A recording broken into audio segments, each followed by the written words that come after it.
I'm Steve Diamond. And I'm Isaac Vogel. And welcome to the show. We have the third episode today of the season, Isaac. What do we have in store today? Well, we got a lot of fun stuff in store, Steve. Not to mention highlights from a great week of basketball and what to look forward to as far as power rankings in the upcoming week. Oh, you betcha, Isaac.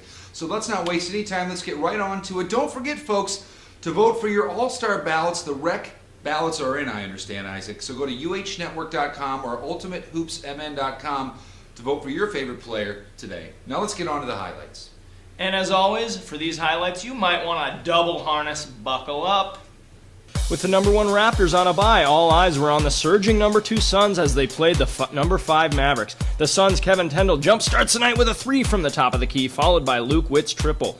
Witt rewards the big man Eric Seabrands for running the floor. Gets his own board and banks it in. Suns up 13-5 at this point. But back to the threes by Frank Shaw and Sean Whitlock.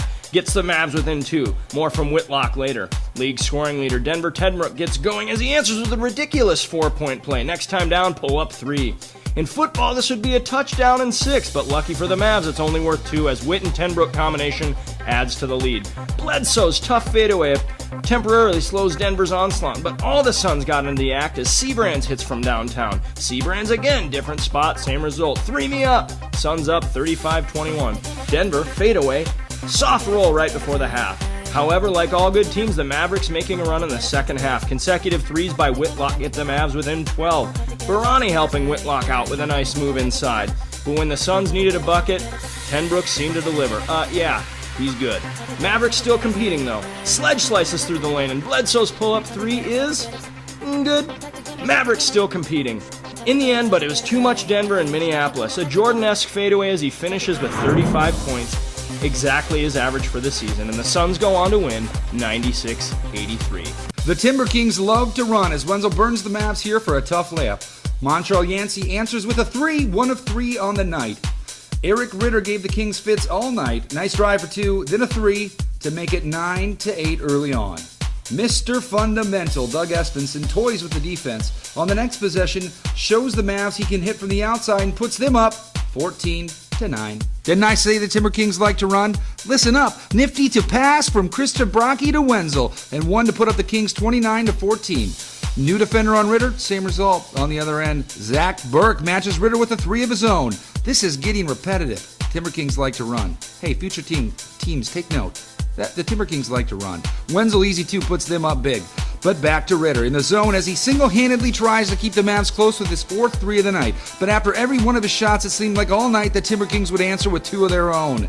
And if you didn't know, 2 is better than 1. Espenson agrees. Brawani, the big man, with a 3. Needed more of that, though, on this night. This play indicated of how the night went for the Mavs. Marshawn Johnson blocks Espenson, but the ball rolls right to Chris Prom, who hits a wide-open 3. Late in the game, tough turnaround shot by David Collier. Ritter forces his way to the bucket on his way to a 27-point game.